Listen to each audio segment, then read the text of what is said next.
andro faefatra amin'izao herinandro masina izao isika. Inona no nataonao tamin'ny tompo, izany ny lohahevitra iainantsika. Salamo fahenina amin'ny telopolo andininy voalohany hatramin'ny faharoa ambin'ny folo, ny hira fahenina amin'ny dimampolo amin'ny roanjato, mitovy feo amin'ny 5 sy 200 andininy voalohany sy ny faharoa. Salamo fahenina amin'ny telopolo, ny hira fahenina amin'ny dimampolo amin'ny roanjato, aorian'izany dia hisy vavaka, aorian'ny vavaka vao hipetraka isika. Salamo fahenina amin'ny telopolo andininy voalohany hatramin'ny faharoa ambin'ny folo, hoarahany hira fahenina amin'ny dimampolo amin'ny roanjato. Iarahantsika rehetra mamaky izany salamo izany. Ny ota milaza ao poko ny amin'ny ratsy fanahy hoe tsy misy fahatahoran'Andriamanitra ho aminy, fa miarahaba teny izy tsy amin'ny tsy ahitana ny elony ka hankahalana azy. Ny vavany dia faharatsiana sy fitaka, efa niadaly izy ka mitsahatra tsy hanao soa. Faharatsiana ny saintsainy eo am-pandriny, nitsangana eo amin'ny lalana tsy mety izy, ny ratsy tsy mba laviny akory. Jehova mipaka milamitra ny famindramponao, miatra amin'rahona ny fahamarinanao. Ny fahamarinanao dia tahaka tendrombohitra avo dia avo, ny fitsaranao dia toy ny lalina indrindra. Ny olona sy ny biby samy vonjenao Jehova. Indreny atsara ny famindramponao Andriamanitra, amialoko amin'ny ny elatrao ny zanak'olombelona. Voky matava ao an-traminao izy, ary ny ony ny fampifalianao no ampisotronao azy. Fa ao aminao no misy ny loharaminaina, ny fahazavanao no ahitana fahazavana. Ampahareto amin'ny mahalalanao ny famindramponao, ary ny fahamarinanao amin'ny mahitsy fo. Aoka tsy hanitsaka amin'ny tongotry ny mpiavonavona, na ampandositra amin'ny tanany ratsy fanahy. Indreo efa lavo ny mpanao ratsy, naripaka izy ka tsy mba maharina. Amen.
Tompo Andriamanitra io, endreny atsara ny taberina kelina, mitongotra efa mijoro am-bavadin'i Jerusalema. Ndrisy Tompo, nitsikirity sy tsiditsidina mahita kany ao anatin'ny tempolonao. Manina ny tempolonao masina izahay, endreny atsara ny famindramponao. Tevoky zavatsoa, zavatra matavy, hanim-panahy mavoka ao amin'ny tempolonao masina izahay. Izahay dia manina ny tranonao, ny fiangonanao, ny tranony fiangonanao, izay na dia ataonay tsinitsina ary indraindray. Na dia ireo ankizy madinika kolonga kely zanakay ary manina mamitamin'ny tena ao an-trano, hoviana no anam-piangonana, hoviana nanao sekoly alahady, ary ny lehibe mamitany ny katekomenina, mamitany ny fotoanany sampana, mamitany ny fotoana maro samihafa, hoviana ny vory ny borao ny fiangonana, hoviana no anao raharaha masina amin'ny dekona sy ny olona. Eny manina ny tranonao zay Andriamanitra. Kanefa misaotra anao zay fa tsy nataonao diso anjara, fa nao Andriamanitra mihitsy ny findra ka tonga anatin'ny tokantranonay, tonga amin'ny toerana rehetra n'aiza n'aiza misy olona mandray izao teninao izao. na eny an-dalambe misy azy naizanaiza na an-tsaha na an-tanàna, ianao Andriamanitra dia eto afovoanay. Ka misaotra anao zay Tompo, fa tsy noho ny hatsaranay na noho ny fahamendrehanay, fa ianao Andriamanitra mihitsy no te anatina anay. Zava-poana avokoa izay rehetra na izay manantanteraka izao fanompoana zao azy, fa noho ny famindramponao Andriamanitra ho amin'ny olonao dia tanteraka izany. Ko raisiny dera fa tsy mba n'olombelona izany, raisiny fankalazana fa mendrika ataon'ny olo-mahitsy izany. Raisy Tompo ny fisaorana fa ianao no matoy izao anay, tsy hainay ny mamorona ny fotoana na ny minitra na ny rivotra iainanay, fa ianao no manome na ny fahafahana na ny fikasana ampitateraka ny sitraponao, dia tsy misy toanao. Ianao ihany no mahavita ny fiainanay. Misaotra Tompo, mankalaza anao, koa mianta aminao zay. Efa eto afovoanay raha teo ianao, ka masina amin'ny alalan'ny fanao masina zao fotoana izao, mba ho masina sady tsy misy tsiny fa tempolonao zahay. Ka ianao Kristy kosa hijoro manoloana anay, andray ny vavakay ka hitonga zany anankavanany ray. Ianao Kristy izay nampianatra anay hivavaka manao hoe: ho masina ny anaranao, ho tonga ny fanjakanao, ataony ny sitraponao, dia antanitaka ny lanitra, menany izy any ny sazoana, ary mamilany tahaka ny milala izy niloko taminao, aza novana ny fakapanao, manafana ny ratsy, anao ny fanjakana sy ny anao ny voninahitra mandrakizay. Hipetraka isika iomana amin'ny fiainona ny tenin'Andriamanitra amin'ny hira voalahatra 4:207 sy ny 4.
Amin'ny fotoana izay amakina ny soratra masina indray isika ry havako, ny marka 4:10 ny 2 ka hatramin'ny 1:20.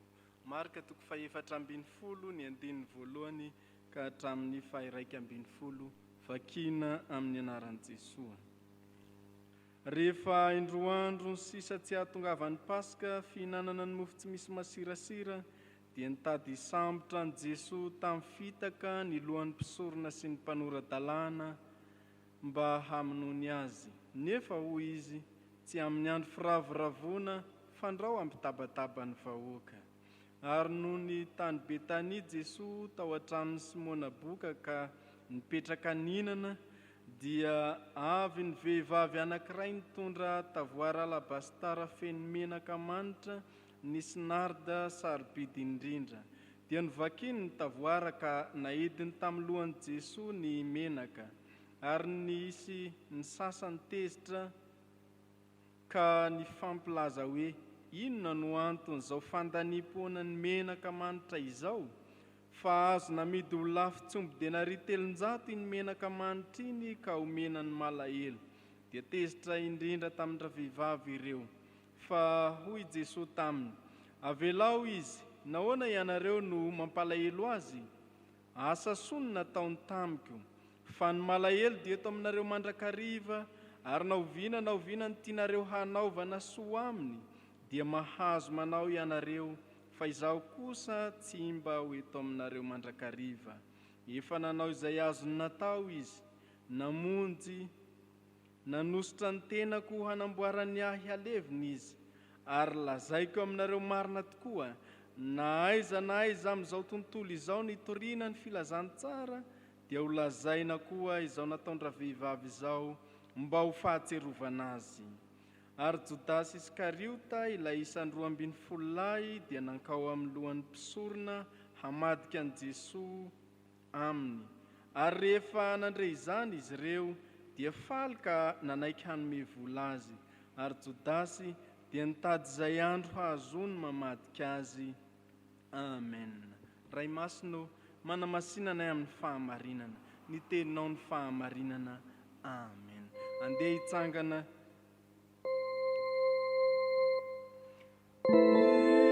Isaorana ny eny Tompo,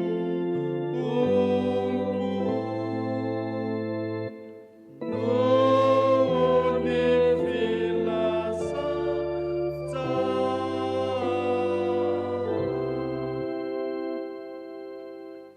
Ivavaka isika.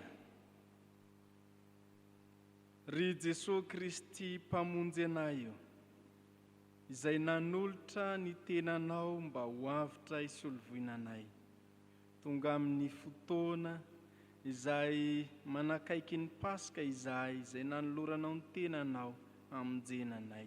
Miomana amin'izany izahay ankehitriny, ko mangataka indrindra Tompo ny fanatrehan'ny fanahinao masina ho aminay tsirairay avy, indrindra fa izany teny izay nivakiana taminay izany raha ho azavaina aminay, dia mba ho voarainay tsara tokoa Tompo, ary ho tafapaka aty anatinay ny fampianarana izay omenao anay indray amin'ity anio ity, mba hahatonga anay handiny tena marina eo anatrehanao, ka hisaintsaina marina tokoa hoe inona tokoa moa no nataonay taminao Jesosy Kristy Tomponay. Dia manantena indrindra izahay Tompo ny fampianarana tsara avy aminao, amin'ny anaran'i Jesosy. Amen.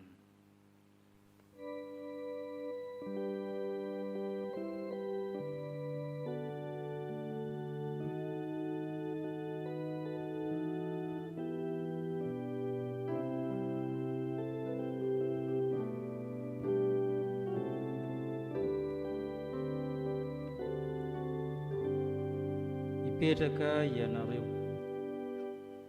Ny fiadanan'Andriamanitra ny tononona aminao sy amin'ny tokantranonao ary ny ankonanao tsirairay avy. Inona ny mba nataonao tamin'ny Tompo, atolotra indrindra izao fampianarana izao antsika ankizy sy tanora ary isika rehetra moa izany. Ampitahintsika olona anankiroa, le vehivavy. Amin'ny marika dia vehivavy tsy fantatra anarana izy io, fa tsy mitovy amin'ny Jaona na Matthieu na Luka. Vehivavy tsy fantatra anarana, nanositra menaka manitra ny Jesosy. Ampitahintsika izy amin'ny ankilany sy Jodasy, izay mpianatra Jesosy. Ampitahintsika izy ireo.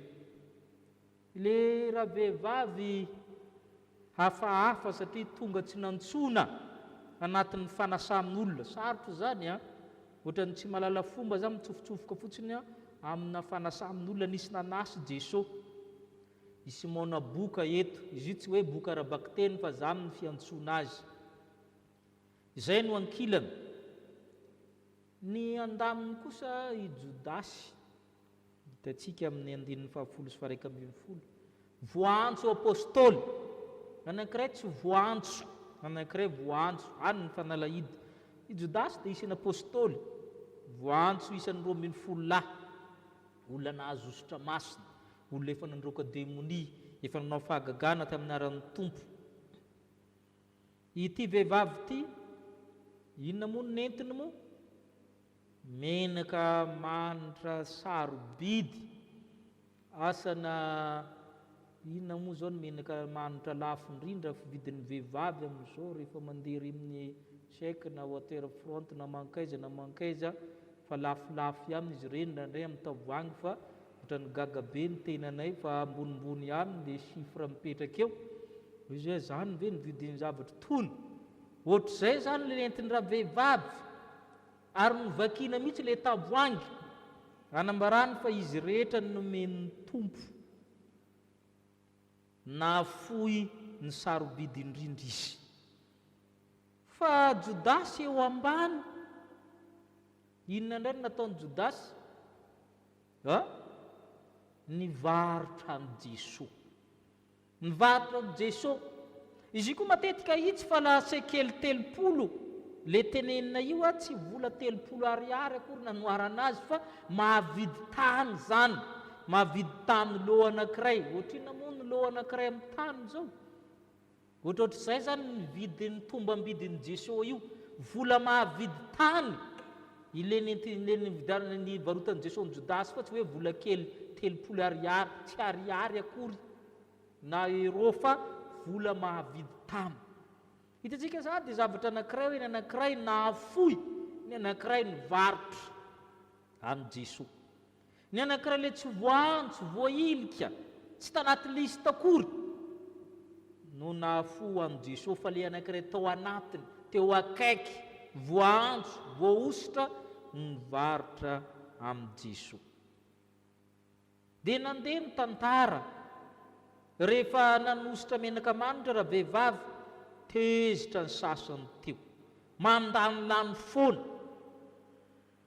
zavatra atao amin'ny Andriamanitra zany verina fa mandany lany foana zay aloha zany fahadisoana voalohany matetika zany tsika ohatra hatran'izay mandany fotoana am-piangonana mandany vola mandany toe-tsaina mandany saina mandany rehetrarehetra meny olona tsinitsika indraindray zareo manko hiakatra velona nan-danitra oy zay ny zavatra anankiray fa ny zavatra anankiray faharoa koa lara-pahamehana manina moa tsy amidy io izy dia omena ny malahelo le malahelo indray no ambony no Jesosy zay le sary anankiray iza no ambony le Jesosy sa le malahelo misy tsy fahaizana mandahatra lara-pahamehana ry Jodasy sy namany dia nehetrehitra mikarakara ny malahelo matetika fikarakara ny mahantra ty koa no mampangalatra mody mikarakara mahantra nefa mangoro-karena ihany mody manatitra fanampiana nefa do mitapana andoherany ihany ka tsy rehetra mikarakara ny mahantra akory niditra nan-danitra fa izay mikarakara ny Jesosy ty fihentsika ty ave naninona nareo Jesosy mampalahelo any raha vehivavy asa soa nataony tamiko zay le asa hoe inona ny mba ataonao amin'ny tompo asa soa nataony tamiko izy ny malahelo dia eo aminareo mandrakariva rehefa te hanampy mahantra nareo afaka manampy foana sanandro fa ny mahantra misy foana mandra-pahatonga ny fataperana zao tontolo zao fa araroty ny fotoana iarahana amin'ny Kristy araroty ny antahanta miaraka amin'ny Kristy araroty ny fanosorana menaka manitra ny Kristy dia ny fampompavahana ataontsika izany ka tsy fotoana verimaina ny zavatra atao amin'ny Kristy ny zavatra laninao amin'ny fanompoanan'ny Kristy ny hery laninao amin'izany fa ny malahelo dia eo aminareo mandrakariva o Kristy ary tsy vitan'izany fa ifihetsika taona inge tsy fantatrareo Jesosy manositra menaka ho alevina io fa aminanina io zavatra ataon'io mbola velona mikarakaraina ary io mampieritreritra mitoetretsika malagasy maty vao raha malala ny maty ny tena karakaraina indrindra fa ny velona teo tsy ny karakaraina na marary tsy ny toanana raha mianatra fa ny malagasy rehefa maty tsy maintsy manao plus fa tsy misy manao plus firy raha dia hianatra ianao lavitra rehefa maty tsy maintsy tonga tany razana iny na manao na plus tsy maintsy atao fa hoe hianatra hitady arena toanana nao projet tsisy manohana ianao fa ny maty ary ny zavatra faharoa koa ny olona maty dia lasa tsara daholo raha le kabary ataontsika rehefa misy maty tsy misy olona mihitsy anany afobe lasa tsara daholo le olona maty rehetra sao mako nataony hoe dia papianay io mamianay tena bon cœur oy efa fanao mako zao mandokandoka ny maty amin'izao rehefa manao fisaorana am-piangonana tsy manaiky ny olona fa asiana fandokafana an'le maty mihitsy aloha vao manao fisaorana ho Jesosy hoe mbola velona nosorana menaka fa tsy rehefa maty fa izakazaka nositra menaka ry zay koa zany fianarana azy tsika amin'izay efa fanandratina amin'ny jesosy io ary magaga sy ny mpisorona hanositra amin'ny jesosy ho mpanjaka fa ity vehivavy ity manositra ny jesosy ho mpanjaka n'inona mpanjaka amin'ny azo fijaliana hafahafa satria ity fanaony vehivavy ity manko fomba fanaony mpisorona rehefa misy mpanjaka vaovao dia sorona menaka manitra be manentoentoeny lavitra be mihitsy dia hosana zay ny fanao amin'ny mpanjaka vaovao mpanjaka avy amin'arany davida teto le vehivavy tsy fantatra no manositra ny jesosy mpanjaka aiza amin'ny azo fijaliana ho anao ho asoanao ary zay le afatra eto fa ny amin'ny jodasy ndray jerentsika famadihana jerena 10 sy 1 famadihana nataony ary izy namanao ny mpisorona zay tokony hanositra menaka manitra amin'ny jesosy ho mpanjaka no manarama azy mba ho vonoina amin'ny azo fijaliana zay natao hoe eso na ironia mifamadika le zavatra nefa marina ihany satria amin'ny azo fijaliana mihitsy jesosy ny tena mpanjaka eo izy vao manafaka ny fahotany zao tontolo zao eo izy mandray ny fahefana rehetra amin'ny azo fijaliana tena mpanjaka izy eto ary zany zavatra zany no aseny fihetsika le vehivavy zay tsy takatra reto mpanometsiny reto manontany anao ndray ny tompo ankehitriny aiza ny toeranao any amin'ny jodasy sy ny mpisorona ve sa ao amin'ny raha vehivavy aiza ny toeranao anositra amin'ny mpanjakanao amponao ve ianao anandratra azy ao amponao ve ianao ka hibanjina ny azo fijaliana sa hijanona ho mpamadika hijanona mpanamby vola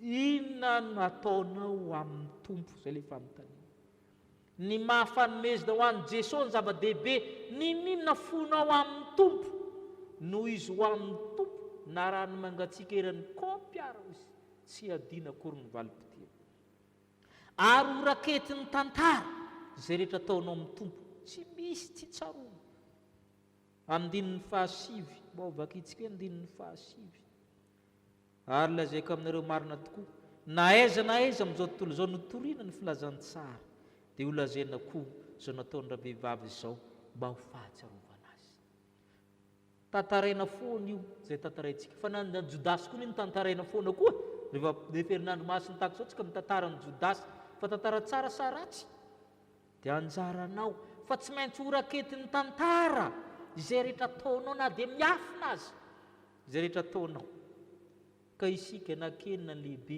inona ny mba nataonao amin'ny tompo inona ny mba niaretanao amin'ny tompo na fotoanao amin'ny tompo ve ianao mba ianarina sekoly alahady amakiana baiboly andanina amin'ny fiangonana anaovana asa soa amangina ny mahanitra itsika rehetra dia afaka manao zavatra eo amin'ny Kristy avokoa ary Kristy koa na anan-danitra dia ny fiangonana ny tempolin'Andriamanitra ny fiangonana ny vatan'ny Kristy inona koa no ataonao amin'ny fiangonana amin'ny fanompoana kely ataonao amin'ny fiangonana dia manompo an'i Kristy ianao tsy amin'ny vola ihany fa amin'ny herintsandry amin'ny fotoana amin'ny toe-tsaina amin'ny fahaizanao amin'ny teknika anananao inona no ataonao amin'ny tompo mizara roa ny olona eto misy manao zavatra tsara amin'ny tompo misy mamadika amin'ny tompo tahaka ny jodasy mipetraka aminao ny fanontaniana mipetraka amiko aminao ny safidy inona no ataonao raha mihiboka ao an-trano ianao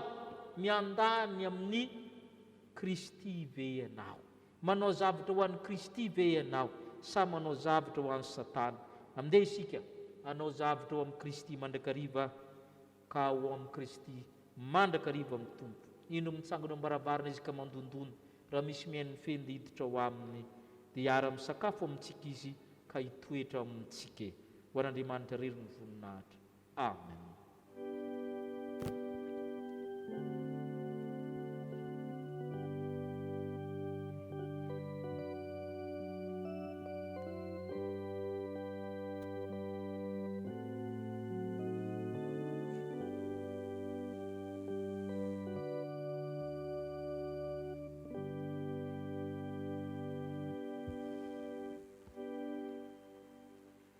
Hivavaka isika ry havako,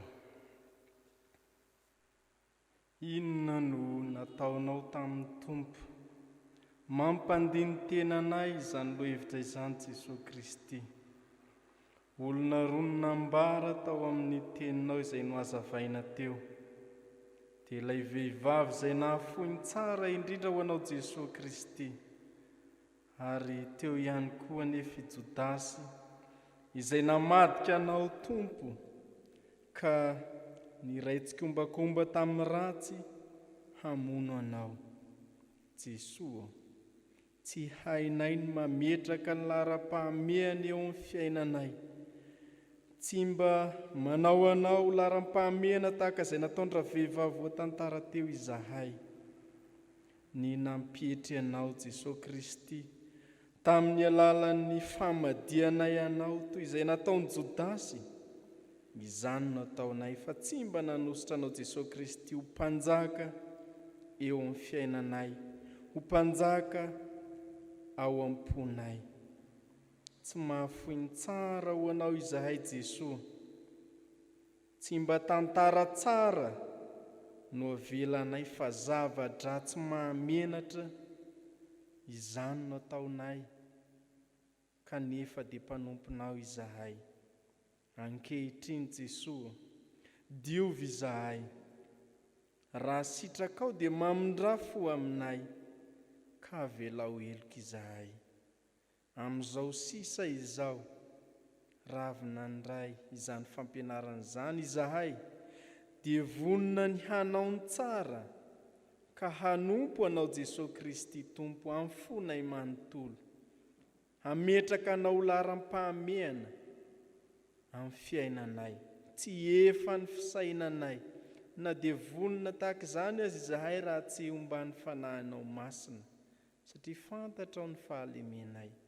Ko ampianary mandrakariva izahay hahiankina aminao, hanao izany sitraponao izany, ka mba hisaintsaina mandrakariva ny tsara tokony ho tanterahanay ho anao, indrindra Tompo afany fanaovana ny sitraponao, ny fitoriana ny filazantsaranao. Da io ny ankizy madinika mba hametraka anao Jesosy Kristy Tompo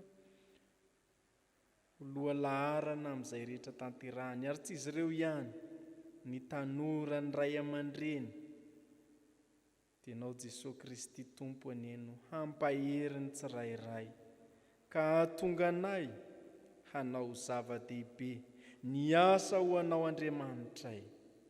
Dia izany Tompony vavakay ankehitriny, ataonay amin'ny anaranao Jesosy Kristy Tomponay, sady mpamonjy anay, mpamela heloka anay izany vavaka izany.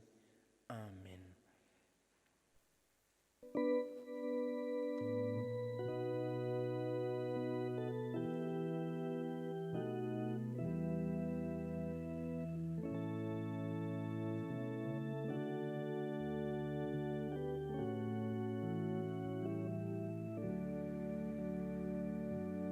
Ho antsika izay mibebaka marina ny tokoa mitsangana ndreny teny somafaly fa mafa ny fahotantsika ny Tompo. Hoy apôstôly masina, raha hoy isika tsy manana ota isika dia mamita tena ary marina tsy ato anatintsika, fa raha miaiky ny fahotantsika isika dia matoky sy marina izy, ka manadio antsika ho afaka amin'ny tsy fahamarinana rehetra.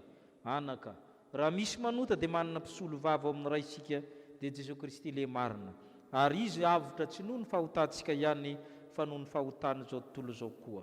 Noho izany ry havana dia voavela sy voafavako ny fahotanareo noho ny amin'ny aran'i Kristy Tompo, ka samy amin'deran'ny Tompo ianareo. Sambatra ny olona izay voavela miaino sy voasarona ny fahotana, sambatra ny olona izay tsainy Jehovah heloka ary tsy misy fitaka ny fanahiny. Amen. Petraka amin'ny fifaliana isika. Soron'Andriamanitra isika ry havana nampitosa zao alarobia masina izao, raha pitso ny laka misy masina isika dia manasa antsika indray misy ny fandraisana fanasamy Tompo amin'ny fomba ahoana ozy nareo teo amin'ny tantarany razambeny fiangonana, dia misy natao hoe fiangonana Frenjy izay anisan'ny misionera mitambatra tao anatin'ny protestantisme. Ny Frenjy dia mandray am-panahy, ny mpitandrana ihany no mandray fa ny sisa rehetra mandray am-panahy zany miaraka amin'ny fihetsika rehetra atao sy ny fampifombaona rehetra atao. Dia miomana amin'izay fandraisana ara-panahy zay tsika, ny Tompo sy ny fanamasinao amintsika no zava-dehibe tombo-kase mahazanak'Andriamanitra atsika. Dia ho aminao ne ny fiadanan'ny Tompo. hitsangana isika marina zao fotoana zao amin'ny ira voalahatra 5:7 dia atolotra ny tsodrano.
raiso amin'ny finoana ny tsodrano izay tanteran'Andriamanitra aminareo.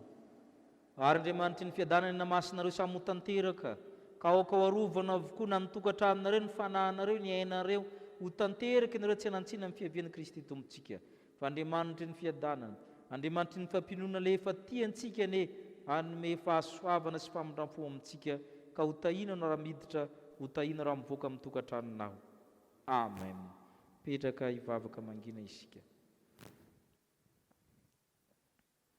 Sambatra izay manasa ny akanjony manana fahefana amin'ny hazonaina sy hidirana amin'ny vavahady ao an-tanàna. Ho an'Andriamanitra ireriny ny voninahitra amin'ny anaran'ny Ray sy ny Zanaka ary ny Fanahy Masina. Amen.